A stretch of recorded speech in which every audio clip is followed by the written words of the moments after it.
Yo, what's up, YouTube? Back again for another video. This one, I was kind of planning on the road here, and since it's been a fairly good day today, I figured I'd want to talk about my story about losing my dad to suicide as a young kid, and how it affected my life, and most importantly, how it led to a life of addiction and a lot of addictive tendencies, and escapism through addiction ultimately. So I lost my dad when I was very young, and basically the day that I lost him was a life-defining moment for me. And ever since that day, I always think back to when it happened, and I always, my life for me was split in two. It was the day after I lost my dad, and then the years before when he was still on Earth. And I always think, what could have been if he were still here. But my situation is a little unique. So growing up, I had two sisters, my mom and my dad. And I have an older sister who is 14 years older than me. She was out of the house pretty much by the time I was growing up as a kid. We had a house down in the woods. And I grew up, having a relatively normal childhood next to the woods. I was able to play outside a lot. I really got to do a lot. Our neighborhood was kind of a classic old neighborhood that was kind of in the middle of a bunch of woods. And so I just remember going outside playing with BB guns as a kid and doing all sorts of fun shit. Really grateful that I was able to experience that part of life without technology attached at the hip, right? But life was good, and pretty early on, though, it was determined that for me that I was a sensitive kid, and not only was I sensitive, I was also very hyperactive. I was diagnosed having ADHD as early as at 7, 8 years old, and because I just had so much energy. And these years of my life, I remember being very happy, very happy, running around, limitless energy. I just remember this feeling of just, nothing was wrong then. There was no depression, there was no sadness, there was anxiety. There was a bit of anxiety, if I can remember, because I was susceptible to that. But this was just great times of my life, and it's something, as a 30-year-old adult, I always look back and I think about these years, almost in sadness, because I won't be able to experience them again. And I think every adult goes through this at some point, and this is not unique to me. But these were good years of my life, and also these were years of my life that my dad was still around. And being an only son, my dad was like the most important thing to me as a kid, and but I had a weird experience because autoimmune disease riddled my dad when I was as young as 4 years old. I was born in 1995, so by the time I was 4 years old, around 1999 or 2000, when my dad was in his early 40s, got diagnosed with MS. And unfortunately, he got diagnosed with the form of MS that never goes into remission. It just consistently gets worse. So this happened when I was a young kid, just barely starting to form memories. And from that point on, in 1999 to 2007, when he passed away, he was sick for pretty much my entire life. So I missed out on a lot of the traditional things that other kids would be doing with their dad. Going outside, playing baseball, football, these kind of things were seemingly non-existent because my dad was ultimately so sick, and he couldn't really do any of it, and not at his fault. Life really dealt him a really hard set of cards, and I think about that a lot today as an adult, as someone who's 30 fucking years old now. I think back at how bad, my dad got dealt, because that witnessing that was something that I think I blocked out a lot. The trauma of having a sick parent in the household that was just consistently getting worse. For a while he could stand on his own 2 feet, then after a while you need a walker, and then after a while you need a fucking wheelchair because this shit cripples you. He also had osteoporosis and scoliosis in his back. So not only were his bones frail, his the neurons in your brain, the myelin, the fatty layer, basically your immune system attacks it in MS, and so multiple systems in your body start to shut down one by one, and they start to decrease in efficiency. And so as a kid, I didn't even really know what to think about it. In fact, I can't remember what I was thinking at the time, other than, my dad is sick. That's all I ever really knew. From a formative young kid all the way up until the day he died, all I knew was that he was sick, and I had, a sick dad. And unfortunately, I never really got to know my dad as who he was before he got sick. And that is one of the ultimate traumas of my lifetime. Despite this, everything else in my childhood was fairly normal, other than, being poor. I didn't have much, when my dad was sick, he couldn't work anymore. So my mom was having to pick up the work, and she would work overnights. And God bless my mom. She's still around today. But she's been going through some sickness of her own. So I've been having to deal with that. But my dad he was just the sickest person I ever knew. I mean, he had compression socks all the way up his legs. His legs were purple, they were deep red. A bunch of autoimmune conditions he was susceptible to. And autoimmune runs rampant on my dad's side of the family, so I'm always aware. I've gotten some genomics testing of my own. I am aware that I carry, a primary gene for MS and these things, so I'm always kind of, wondering. It was always a fear that, maybe one day I would get MS, and still is, to be honest, as an adult. Because my dad seemed to develop it kind of late in his life. I think the average age for developing MS is like, 20 to 40 is the span that people develop MS the most. So it always pops up in my head. But basically, my dad was just getting sicker and sicker as I was growing older, and as I was starting to become a teenager, things really were going downhill. And basically, the doctors, to put it short, had my dad on all sorts of painkillers. And my dad was also a former alcoholic and an addict, and at one point was addicted to heroin, that I know of. I wasn't able to hear this directly, but, my own family has told me, and my mom has told me this information, so I know that it's true. He had kicked it before I was ever born, well before I was born. He had gotten clean, but basically he was essentially forced into a relapse to try and deal with the pain from his debilitating MS. So he had to go on the highest doses of methadone, the highest doses of whatever other opiate he was on. I know methadone was the primary one that he was on, and his dose was maxed out. Like, literally, the doctor, I think at one point he had asked to go on a higher dose. The doctor was like, "Yo, man, you're shit out of luck. You're already on the highest dose, And so imagine being a former opiate addict and then being faced with not only being able to not provide for your family anymore as a relatively new father, but being crippled, not being able to walk around normally, being just stuck in the house all the time, and stuck on painkillers, which is inevitably causing a cycle of depression in and of itself.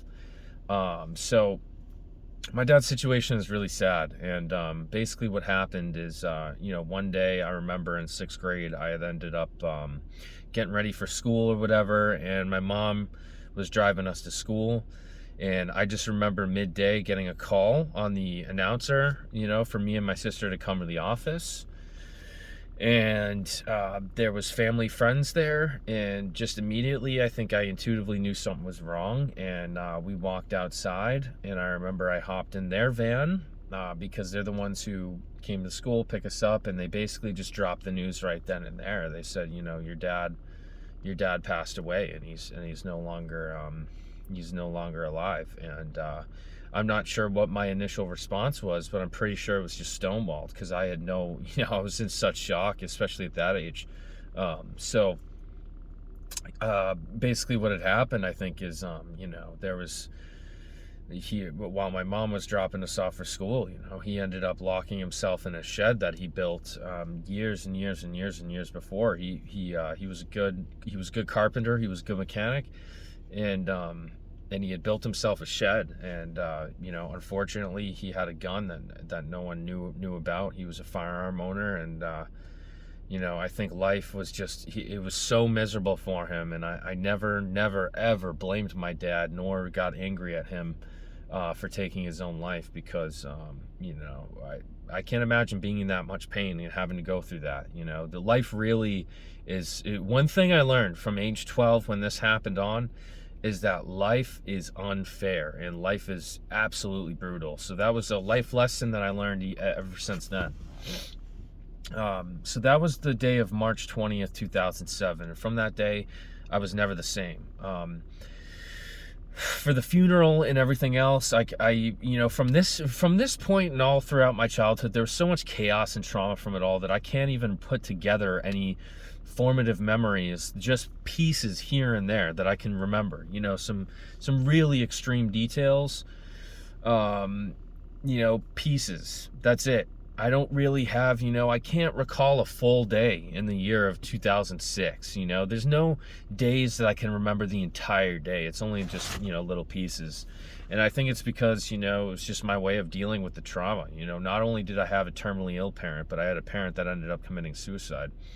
And the way that I dealt with this was, I think I just shut down. I didn't know how to deal with it other than kind of just, I just kind of blocked it out, I guess, And so the years after he passed away, my mom was working, doing everything she could to support me and my sister. And there was a couple winters where we didn't have heat in our oil tank. We had no oil. So, whatever oil we did have, we were using the gas burners on the oven to stay warm. And, getting donations for Christmas from the school district and these sorts of things. I mean, we were poor in kind of a up and coming rich area.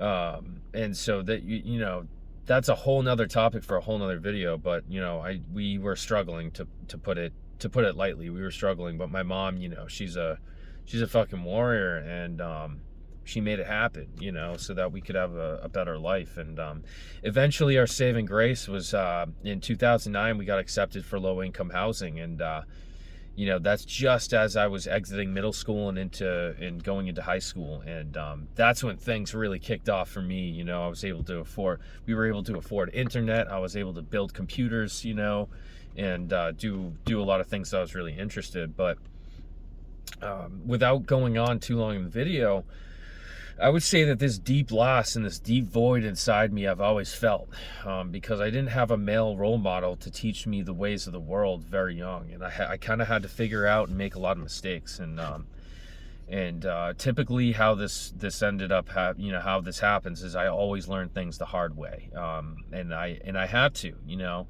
I had a lot of deep insecurities. I still do. I have a lot of deep insecurities and body dysmorphia about the way that I look. I'm very sensitive, very intuitive to other people's energy around me. I was made aware, by this kind of trauma happening in my life early on. And the only thing I really knew early on to deal with this is eventually I turned to drugs and alcohol, and this became kind of a common theme in adulthood. Is I really, in a weird way, I kind of almost, it kind of made me feel, similar to my dad, that I was following in his footsteps, because he had traumas and inevitably ended up in drugs and alcohol. And the same thing happened to me. And in a weird way, I kind of, made me feel connected to him in a weird way.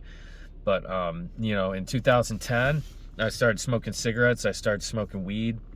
The following year, I got a taste of alcohol, and it was up and running after that. I loved alcohol. And I grew a taste for substances in my high school days, in my early high school days. And it was like a couple years, and I was already doing a lot harder drugs. I had already experimented with MDMA. I had already done acid. I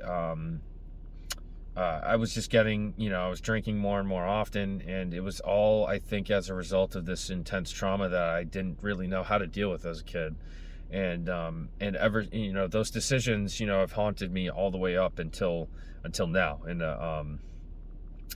And I've posted a lot about addiction so far on this channel. I want to keep it going, because I'm determined to fight it, and I'm determined to to be a better person as a result, you know. And but I want to help anyone else out there. You know, there's a lot of men out there, I feel like, that have grown up, you know, in a single mother household, and I didn't have a male role model, and I've always felt that I was lacking, you know. I always felt that I was different. I was always super anxious, you know, panic attacks as a young kid, social anxiety, you know, thinking I was different. What are people thinking about me? Constantly worried about what people think.